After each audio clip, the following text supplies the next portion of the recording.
Bài hội thoại. Tình huống: nam du khách người Việt bị ngã xe máy ở Phnom Penh. Anh bị xây xát ở chân và cần được đưa đến bệnh viện. Tập 2. Xe cấp cứu và bệnh viện. Anh bị gì vậy? Bon cát A. Bon cát A. Bon cát A. Bon cát A. Anh ấy bị ngã xe, chấn thương ở chân.គាត់đua mô tôត្រូវរបួសនៅជើង.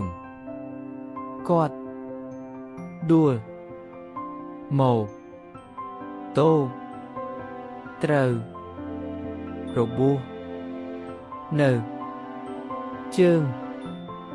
គាត់đua mô tôត្រូវរបួសនៅជើង.គាត់đua mô tôត្រូវរបួសនៅជើង. Được rồi, đừng di chuyển. Anh bị chảy máu ở đâu? បានហើយពួកខ្ញុំជូនគាត់ទៅមន្ទីរពេទ្យ.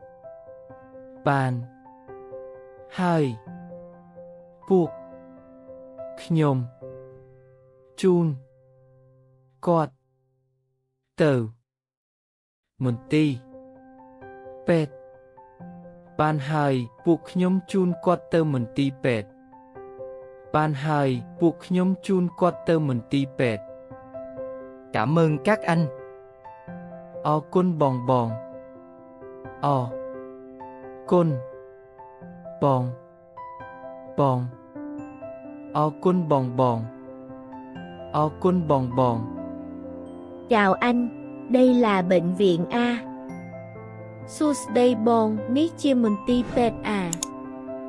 Su đây bon ni chia mình ti pet à. Sus đây bon ní chia mình ti pet à. Sus đây bon ní chia mình ti pet à. Chân tôi đau lắm. Chânខ្ញុំឈឺណាស់. Chânខ្ញុំឈឺណាស់. Chânខ្ញុំឈឺណាស់. Chânខ្ញុំឈឺណាស់. Anh ngồi đây chờ kiểm tra nhé. Bonអង្គុយនៅនឹងចាំពិនិត្យណា. Bonអង្គុយនៅនឹងចាំពិនិត្យណា. Bonអង្គុយនៅនឹងចាំពិនិត្យណា. Bonអង្គុយនៅនឹងចាំពិនិត្យណា. Vâng. Bạt bạt bạt bạt. Anh có dị ứng thuốc gì không? Bonមានអាឡែស៊ីជាមួយថ្នាំអីអត់?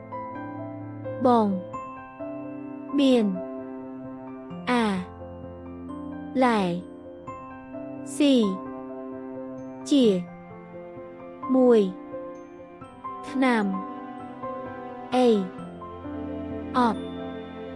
Bonមានអាឡែស៊ីជាមួយថ្នាំអីអត់? Bonមានអាឡែស៊ីជាមួយថ្នាំអីអត់? Tôi nghĩ là không. ខ្ញុំគិតថាអត់ទេ.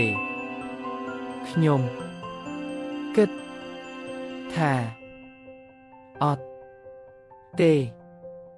ខ្ញុំគិតថាអត់ទេ. ខ្ញុំគិតថាអត់ទេ. Tên và tuổi của anh. ឈ្មោះនិងអាយុរបស់បង. ឈ្មោះនិងអាយុរបស់បង. ឈ្មោះនិងអាយុរបស់បង.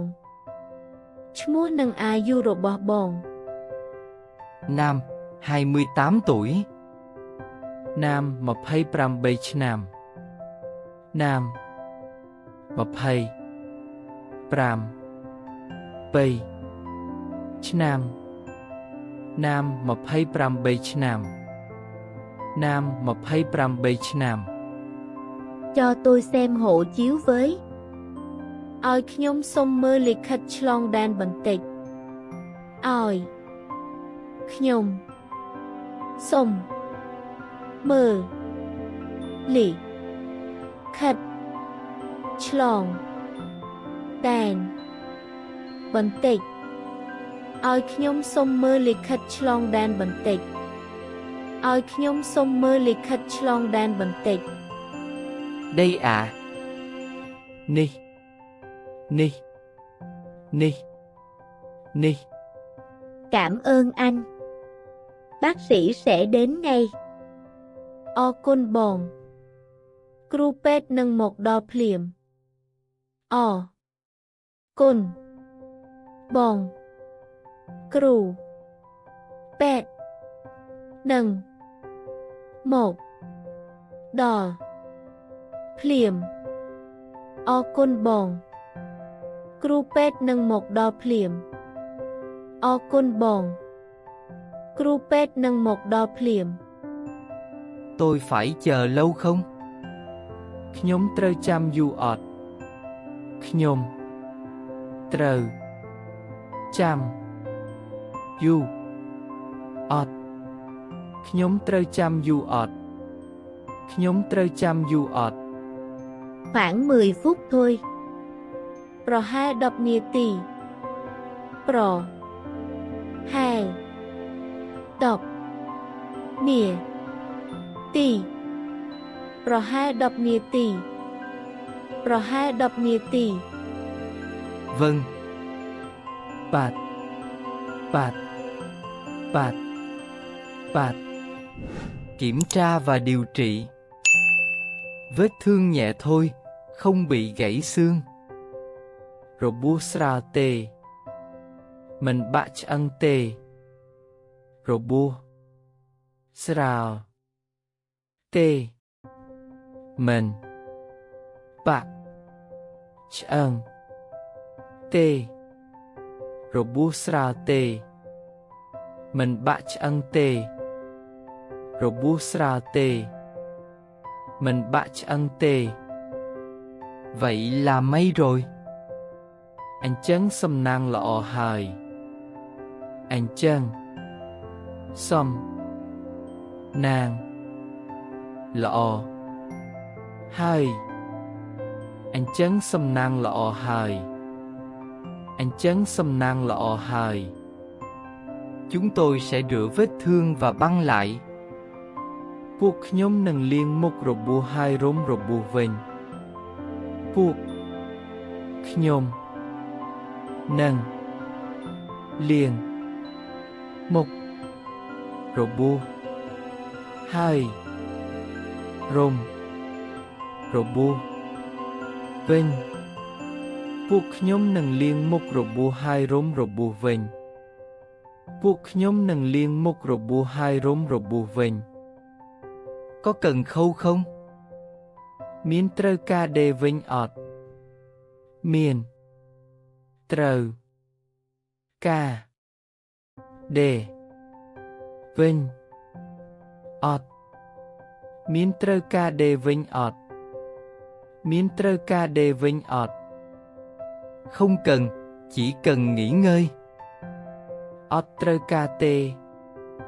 Kroan tai sầm rạ bàn hời.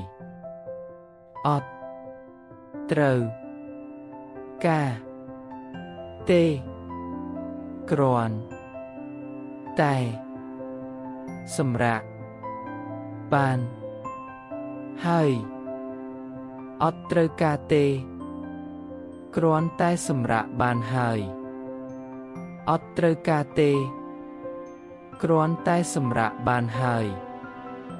Cảm ơn bác sĩ. O côn lục cru pet. O côn lục cru pet. O côn lục cru pet. O côn lục cru pet. Anh Nam, anh Minh đang đến rồi. Bon Nam. Bon Minh cầm pông một hời. Bon Nam. Bon Minh cầm pông một hời. Bon Nam. Bon Minh cầm pông một hời. Bon Nam. Bon min kompong một hời. Cảm ơn Dara rất nhiều. O kun Dara khlang na. O kun Da Ra Khlang Na. O kun Dara khlang na. O kun Dara khlang na. Không sao đâu, anh an toàn rồi. Ot at Bong Sovat Phiệp Hời. Ot a t Bong Sovat Phiệp Hời. Ot at Bong Sovat Phiệp Hời. Ot at Bong Sovat Phiệp Hời. Lúc đó tôi sợ lắm. Pe nu khnyom phầy na. Pe nu khnyom phầy na. Pe nu khnyom phầy na. Pe nu khnyom phầy na. Bình tĩnh, chuyện như vậy có thể xảy ra. Sumrul aram. Rương bẹp nâng ai cạt làng. Sumrul aram. Rương bẹp nâng ai cạt làng. Sumrul aram. Rương bẹp nâng ai cạt làng. Sumrul aram. Rương bẹp nâng ai cạt làng.